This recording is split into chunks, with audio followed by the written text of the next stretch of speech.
Bismillahirrahmanirrahim. Assalamualaikum warahmatullahi wabarakatuh. Selamat pagi, salam sejahtera bagi kita semuanya. Om Swastiastu, Namo Buddhaya, salam kebajikan. Yang saya hormati para menteri yang hadir bersama kita, Pak Mendagri, Pak Menteri Investasi, dan juga Panglima TNI. Yang saya hormati Gubernur Kalimantan Timur, Tuan Rumah Wali Kota Balikpapan. Yang saya hormati Ketua Dewan Pengurus APEKSI, Bapak Heri Cahyadi, beserta seluruh Bapak Ibu Wali Kota yang hadir pada pagi hari ini, hadirin dan undangan yang berbahagia. Sudah sering saya sampaikan bahwa di tahun 2045, 70% penduduk kita ini akan ada di perkotaan, 70%. Kalau dunia di tahun 2050, 80% penduduk dunia ini akan ada di kota, di perkotaan. Apa yang akan terjadi? Beban kota akan menjadi sangat berat. Oleh sebab itu, juga sudah sering saya sampaikan, rencana kota secara detail itu harus dimiliki setiap kota di Indonesia. Sehingga jangan sampai kita memiliki kota yang sekarang ini banyak terjadi di Eropa maupun di Amerika, kota-kota yang mencekam. Karena penganggurannya banyak, karena homeless-nya banyak, dan kita tidak ingin itu terjadi di negara kita, Indonesia.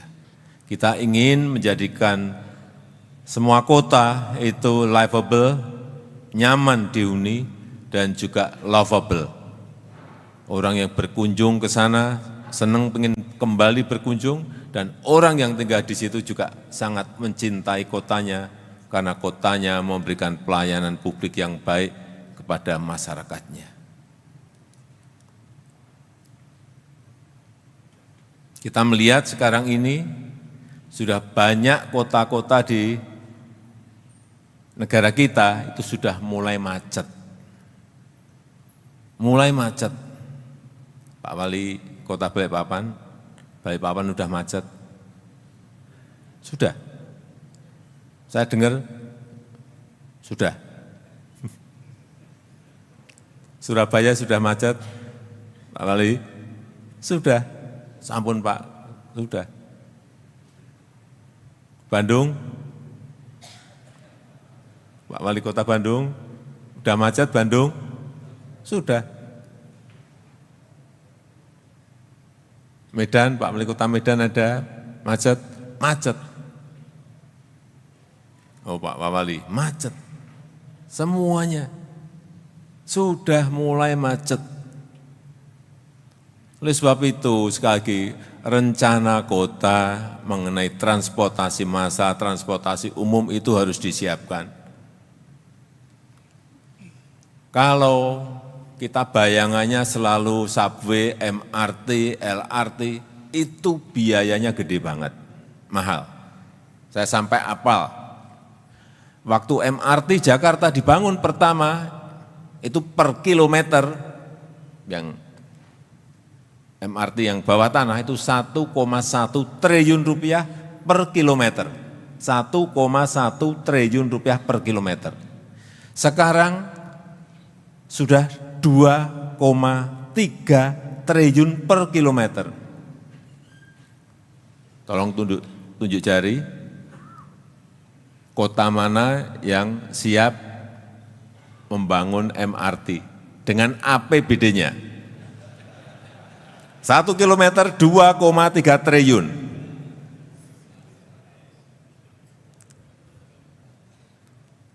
Kalau LRT yang kita bangun di Jakarta, yang kita bangun sendiri, dengan gerbong yang kita buat di Inka, itu kurang lebih 600 miliar per kilometer. Siapa yang sanggup? Ada kota yang APBD-nya sanggup? Tunjuk jari. Saya beri sepeda. Enggak ada yang mampu. Apalagi kereta cepat. Kereta cepat itu juga justru lebih murah dari yang subway. Kereta cepat itu 780 miliar per kilometernya. Oleh sebab itu sekarang ada barang baru yang namanya ART, Autonomous Rapid Transit. Tidak pakai rel, tapi pakai magnet. Bisa 3 gerbong, 2 gerbong, 3 gerbong, atau 1 gerbong. Nah ini jauh lebih murah. Nanti kalau ada yang APBD-nya memiliki kemampuan, tolong berhubungan dengan Pak Menteri Perhubungan. Bisa bagi-bagi 50-50, APBD 50%, APBN 50% misalnya. Karena kalau tidak,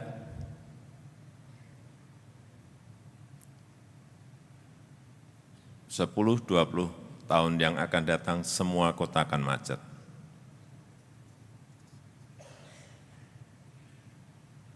Enggak percaya, kita lihat nanti. Kalau enggak, kota-kota siap dan menyiapkan diri mengenai transportasi massalnya.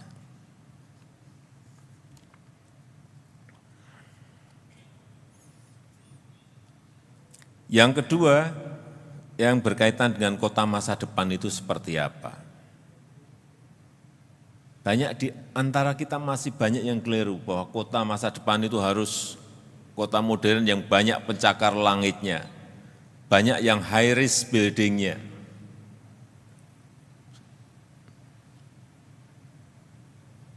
Menurut saya, dan sekarang ini sudah mulai ada sebuah paradigma baru.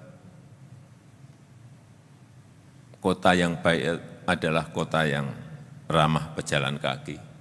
Kota yang baik itu adalah kota yang ramah terhadap penyandang disabilitas. Kota yang ramah terhadap pesepeda. Kota yang ramah terhadap anak dan perempuan. Konsepnya kira-kira itu. Kota yang ramah terhadap lingkungan. Artinya apa? Kota ini memang harus green, harus smart, dan harus friendly.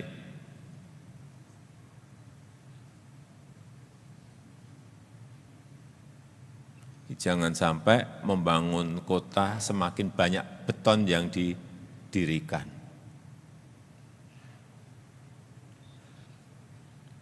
Ada trotoar, semua paving block semuanya.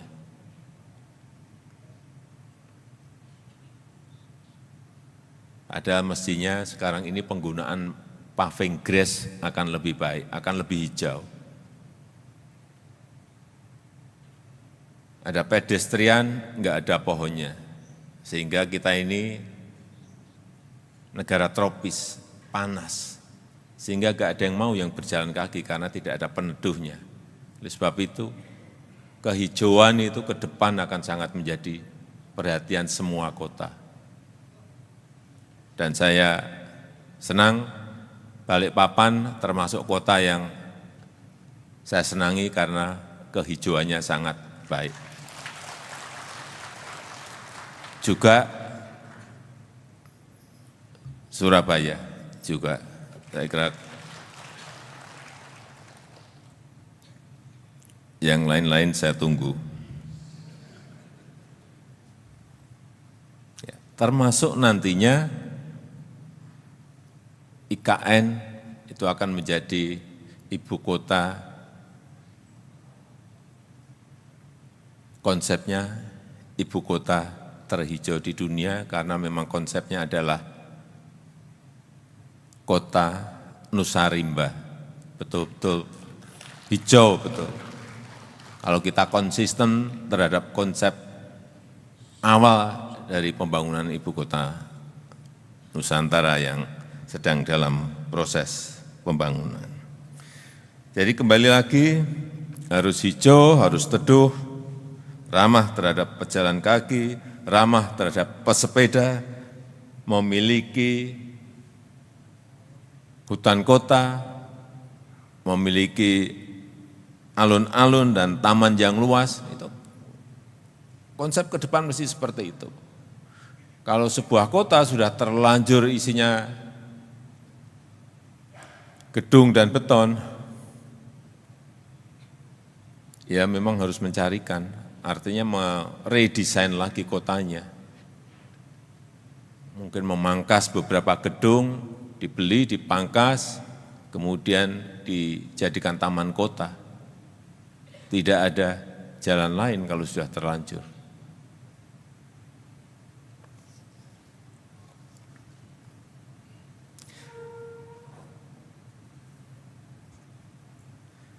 Saya rasa itu yang ingin saya sampaikan dalam kesempatan yang baik ini. Sekali lagi, kota masa depan yang diidamkan adalah kota yang green city, yang smart city, yang creative city, yang livable dan lovable.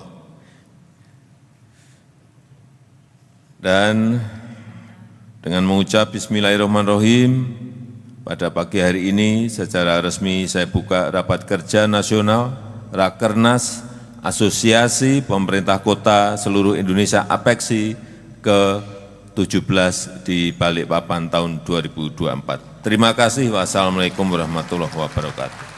Download Tribun X sekarang, menghadirkan lokal menjadi Indonesia.